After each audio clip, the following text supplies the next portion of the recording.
Olá, hoje nós vamos falar de válvula de expansão termostática. Como eu falei com vocês, esse a gente vai ter que gastar um pouquinho mais de tempo. Por quê? Porque a válvula de expansão termostática é o dispositivo de expansão utilizado em câmaras frigoríficas. E a gente vai estudar bem, né? Então, primeiro vamos ver as funções. A válvula de expansão termostática, ela sendo um dispositivo de expansão, então ela tem as mesmas funções de qualquer outro dispositivo de expansão, ou seja, baixar a pressão e temperatura de evaporação, como nós já estudamos. Controlar o fluxo de refrigerante para o evaporador, já vimos também, e manter alta a pressão de condensação. Então, essas três primeiras funções é a mesma do capilar, é a mesma do restritor, é a mesma da válvula automática, né? Então, a válvula de expansão termostática, ela tem essas três funções. Mas, além dessas três funções, ela tem uma que é própria dela, só ela tem, que é controlar o superaquecimento. E eu considero, por esse motivo, o dispositivo de expansão mais perfeito que existe. Mas primeiro vamos entender, vamos relembrar o que é o superaquecimento. Bem, nós já vimos, mas eu vou repetir aqui, que aqui está a válvula de expansão, o refrigerante está entrando aqui pela linha de líquido, alta pressão e alta temperatura. Quando ele passa pelo dispositivo de expansão, que nesse caso aqui é uma válvula de expansão, esse refrigerante ele diminui a pressão e a temperatura. E aqui na realidade sai uma mistura de líquido mais vapor.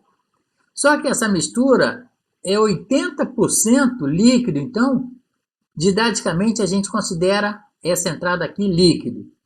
E azul seria o vapor.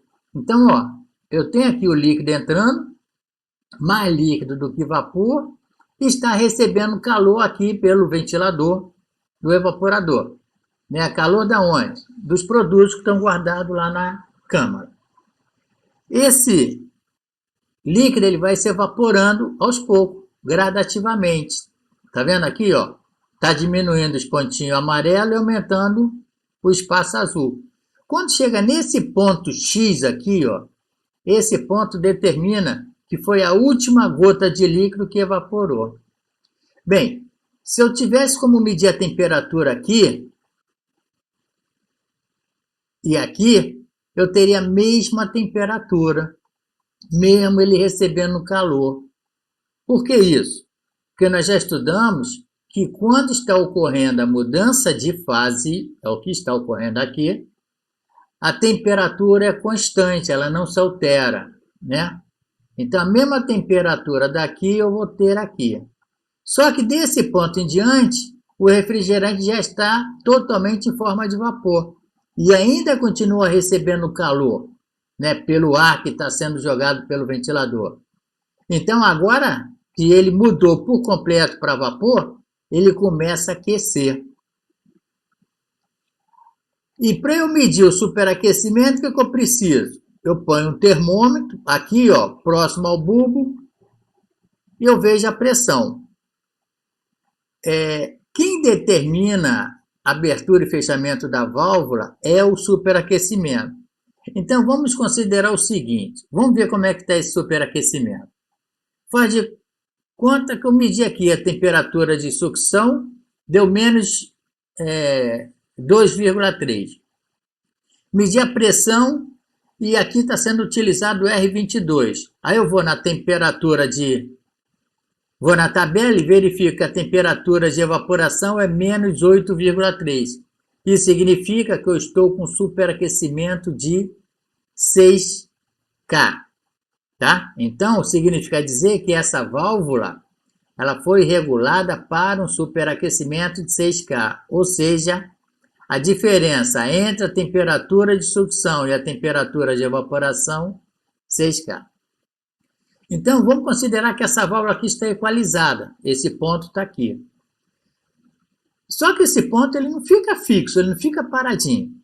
Se eu aumentar a carga térmica aqui, a tendência vai ser o quê? Aumentar a quantidade de calor aqui. Aumentando a quantidade de calor aqui, Esse ponto vai vir aqui para cima. Por quê? Porque eu aumentei a quantidade de calor e o líquido que está entrando aqui é pequeno em relação à quantidade no sistema internacional, em relação à quantidade de calor que eu estou jogando agora. Então ele vai evaporar mais rápido, esse ponto vai vir para aqui. O que vai acontecer? Esse ponto vindo para cá, olha só, o superaquecimento aumentou, tá vendo? Esta temperatura aqui vai aumentar. O que vai acontecer? Essa temperatura aumentando, esse bulbo vai perceber esse aumento. Aí o que ocorre? Ele vai chegar para a válvula e vai falar, válvula, abre porque aqui está quente. E a válvula começa a abrir e jogar mais líquido até esse ponto voltar aqui. Da mesma forma que se a carga térmica diminuir, eu vou estar jogando menos calor, então o que vai acontecer? Esse ponto vai caminhar para cá. Por quê? Porque eu estou jogando menos calor, vai ferver menos esse líquido, então esse líquido, a tendência dele é vir para cá. O que vai acontecer com essa temperatura?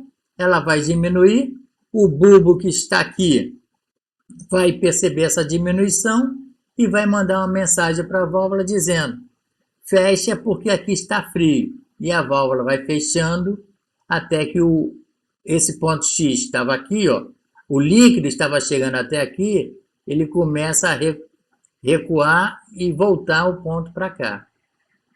Então esse ponto eu não consigo medir, né? Porque ele vai estar sempre variando. É por isso que a faixa do superaquecimento é uma faixa, não é um valor fixo. Eu, quando medi o superaquecimento, nesse exemplo aqui, encontrei 6. Se eu medir esse superaquecimento 2 minutos depois, está arriscado encontrar 7 ou 5. Vai depender se houve aumento ou diminuição da carga térmica.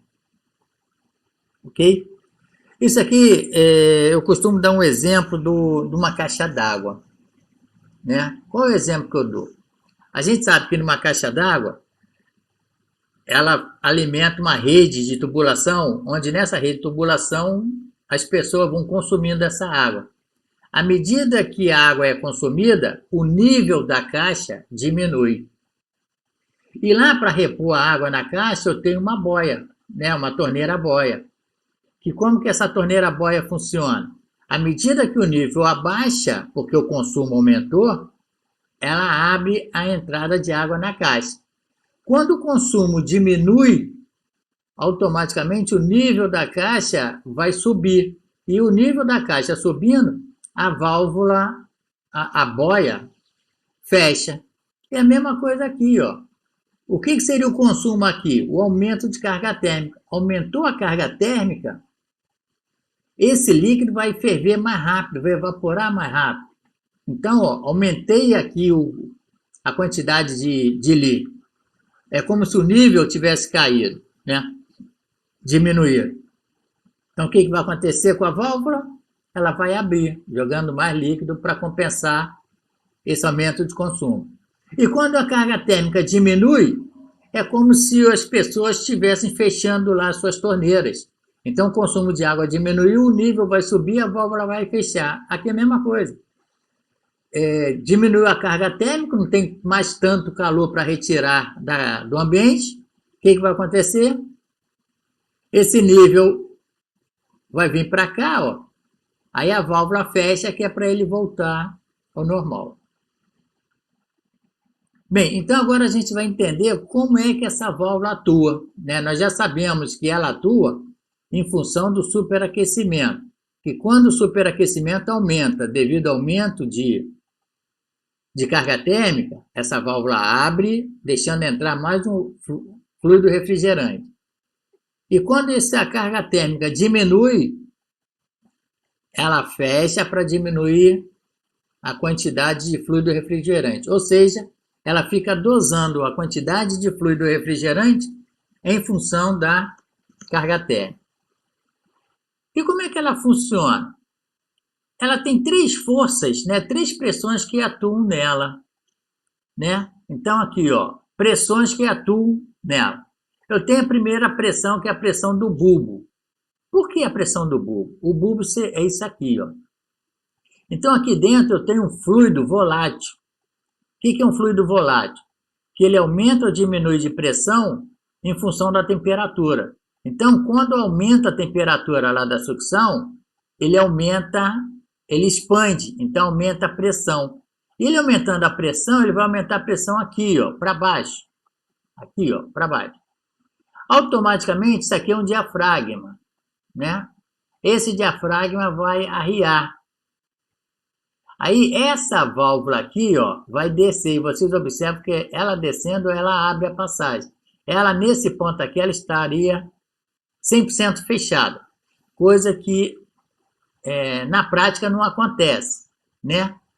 Mesmo com isso aqui bastante frio, ela nunca vai fechar 100%. Ela só fecha 100%, mas aí é defeito. É quando vaza o gás que está no bulbo. Então, a pressão do bulbo vai ser sempre no sentido de abrir a válvula.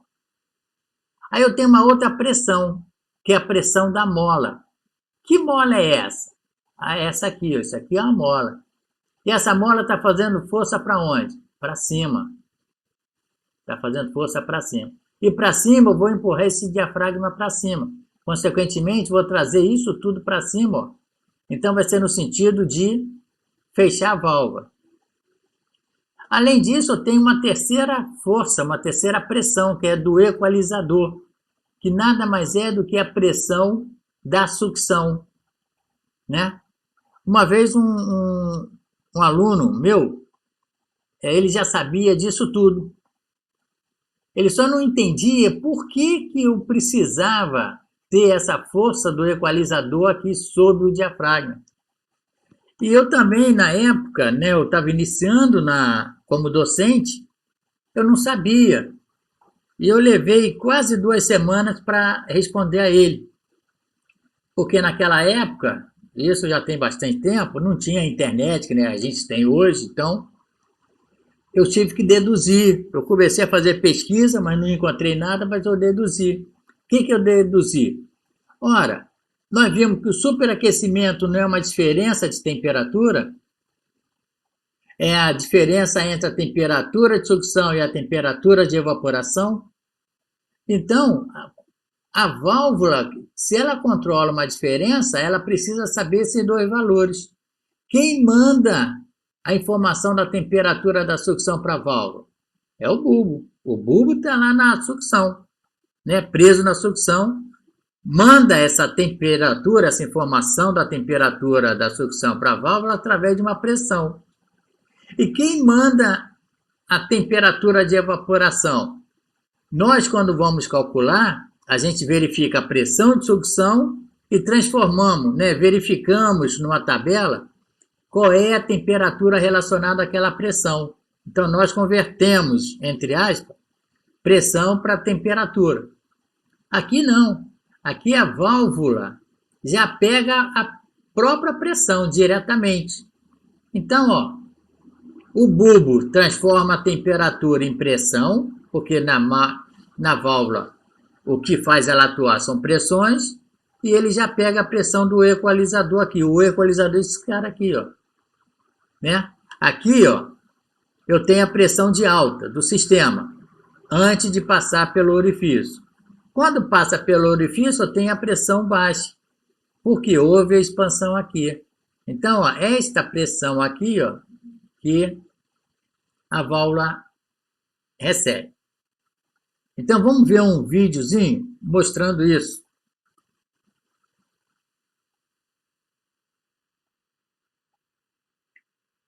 Aqui, ó, o mesmo desenho, né? Que estava lá.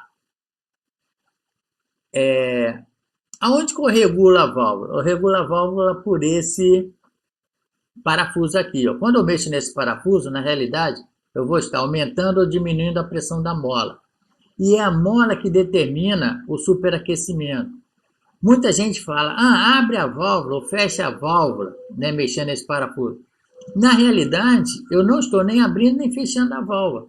Eu estou alterando a regulagem do superaquecimento. Vamos ver como é que funciona.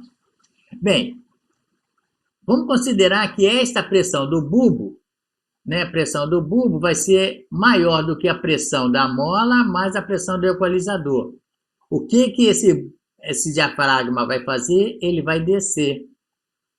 E ao descer, o que que vai acontecer aqui?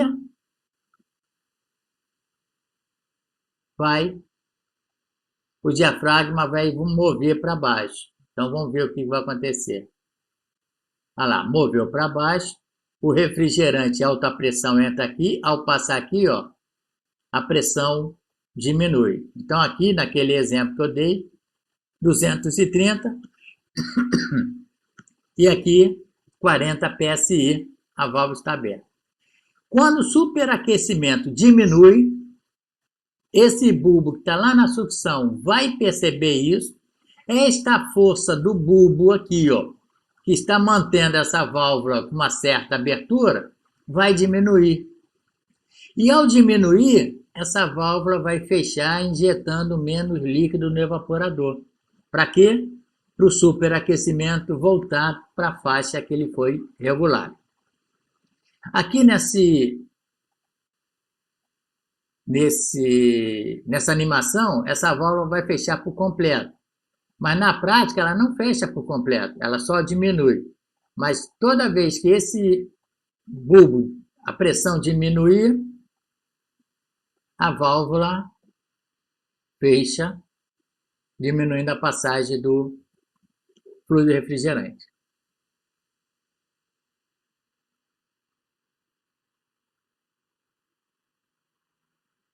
Ok? Bem, uma coisa que a gente tem que saber são as características da válvula de expansão termostática, principalmente quando a gente for comprar, né? Quando eu vou comprar uma válvula, eu tenho que passar todas as informações, senão, grande chance de estar eu comprar a válvula errada. A primeira característica que eu coloquei aqui seria o tipo de conexão, que pode ser o quê?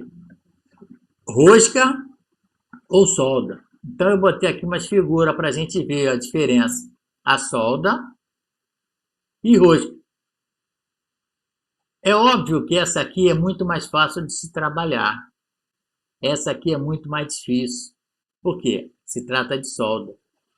Quando vocês pegarem uma válvula dessa, muito cuidado, porque essa cabeça aqui é uma cabeça termostática. Eu tenho um gás aqui dentro, um gás volátil que aumenta a temperatura, aumenta a pressão quando aumenta a temperatura. Então, se eu não proteger muito bem o corpo dessa válvula, principalmente a cabeça termostática, na hora de eu soldar, vai esquentar e eu vou danificar essa válvula. Outro detalhe importante, jamais tentem substituir uma válvula dessa com turbo-toche. Por quê? Porque o turbo-toche ele esquenta demais, né? Ele não concentra o calor num ponto, diferentemente de um maçarico oxacetileno. Então, o maçarico oxacetileno é o recomendado para trocar essas válvulas, né? Mesmo assim, eu tenho que proteger bem esse corpo. Nesse aqui não, esse aqui por ser porca com flange, basta eu afrouxar aqui, ó, e eu retiro com facilidade. Ah, mas Wagner, qual é o defeito mais comum? Olha, o defeito mais comum que eu peguei aí no mercado foi vazar o gás do bulbo. Por que vazar? Às vezes porque isso aqui ficou roçando, ficou trepidando. Então, se vazar o gás, o que vai acontecer com essa válvula? Ela fecha. Aí ela fecha mesmo, 100%, como se fosse uma válvula solenoide. E como é que eu verifico isso no sistema? Ao chegar no sistema, obviamente o compressor vai estar desarmado pelo pressostato de base. Eu vou verificar a pressão de sucção e essa pressão estará bem baixa com o compressor desligado.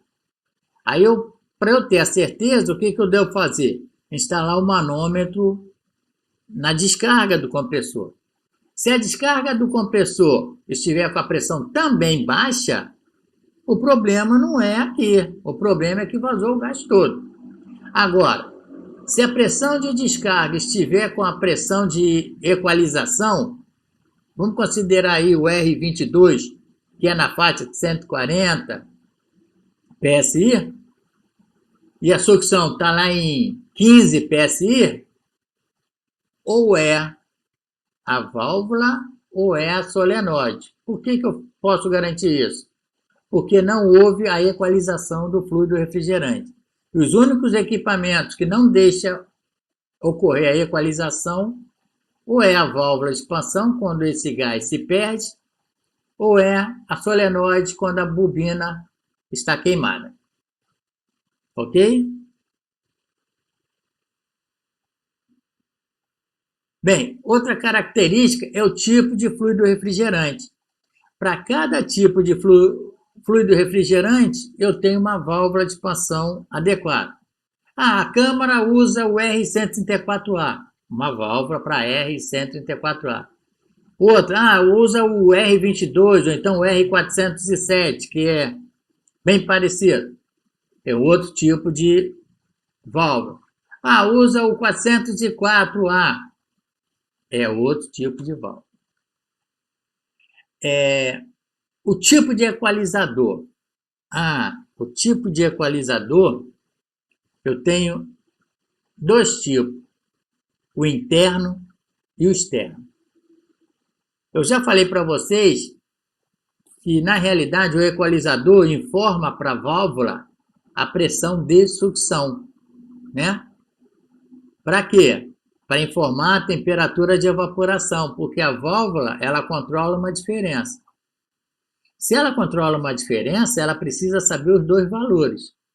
Se ela não tiver esses dois valores, ela perde a função dela, que é controlar uma diferença.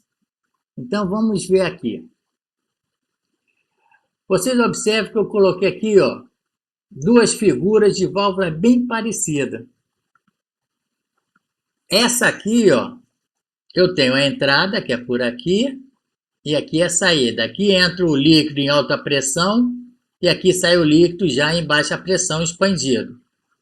Essa aqui é a mesma coisa, entra por aqui o líquido em alta pressão e sai aqui o líquido em baixa pressão. Só que essa aqui eu tenho mais uma conexão, mais uma via, enquanto que essa eu não tenho. Então, é essa via que é chamado de equalizador externo. Wagner, quando é utilizado o equalizador externo ou o interno? Então, vamos falar primeiro no equalizador interno. Quando a perda de carga no evaporador for menor ou igual a 2 PSI. Bem, mas o que seria essa perda de carga? Perda de carga é perda de pressão. Eu gosto muito de comparar com hidráulica, porque hidráulica eu acho que a gente tem uma visão melhor. Quando eu tenho uma água passando numa tubulação, quem mora em rua, que vê que a água está caindo, está entrando na caixa, às vezes cai com mais força, às vezes cai com menos força. Quem mora normalmente na última casa de uma rua é a que recebe menos água. Por quê? Porque à medida que a água vai passando pela tubulação, ela vai perdendo força, ela vai perdendo pressão, ela vai perdendo carga. E quanto mais fino for a tubulação, quanto mais curva tiver a tubulação, maior é a perda de carga. Então, se eu tenho um evaporador onde ele é feito de um tubo grosso e um evaporador que não é muito grande, a perda de carga entre a válvula de expansão e aqui na sucção é mínima. Ou seja, estou considerando menor ou igual a 2 PSI. Sendo mínima, eu pego essa pressão por aqui mesmo. Por quê? Porque a válvula, ela precisa saber a pressão, não essa. Essa, para ela, não interessa nada. O que interessa é a que está após o evaporador. Mas como essa diferença daqui para cá é pequena, eu pego por aqui mesmo. Então, vamos considerar que esta pressão, 32 PSI. Wagner, eu tenho como medir essa pressão? Dificilmente. Normalmente não se tem um ponto para eu medir essa pressão. Eu posso colocar? Pode. Né? Vai dar trabalho? Vai. Tem alguma utilidade? Não sei, eu acho que não. Até porque quem vai selecionar a válvula é o projetista. A gente vai só substituir, né? Porque a válvula já vai estar lá. Então, se a válvula é de equalização interna, é aquela que não tem aquela conexão para botar um tubinho de 1/4. Então, eu vou trocar por uma de igual, né? Mas aqui é para vocês entenderem. Então, eu estou dando esse exemplo porque aqui a pressão está em 32 PSI. E lá na sucção está com 30 PSI. Cara, está dando 2 PSI. É uma diferença muito pequena. Então, por que eu vou pegar a pressão aqui, podendo pegar por aqui? Então, ó, observa que aqui é aberto.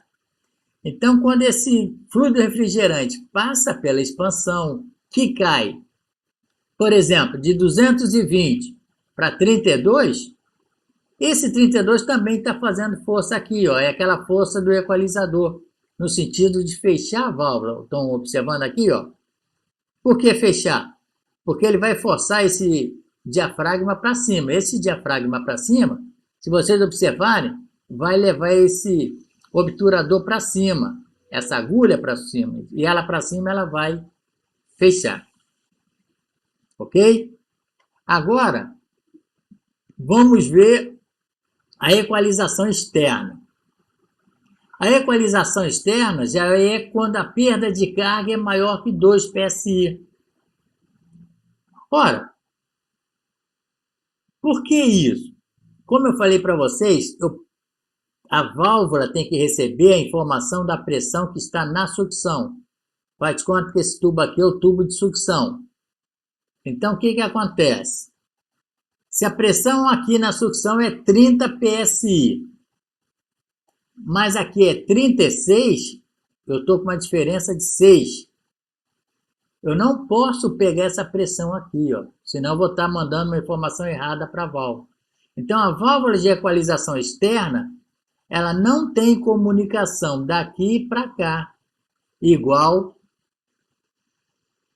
essa aqui é aberta, estão vendo? Aqui é aberta. A pressão que está indo para o evaporador está vindo para cá também, enquanto que nessa é fechado. A pressão que está indo para o evaporador não tem contato nenhum aqui.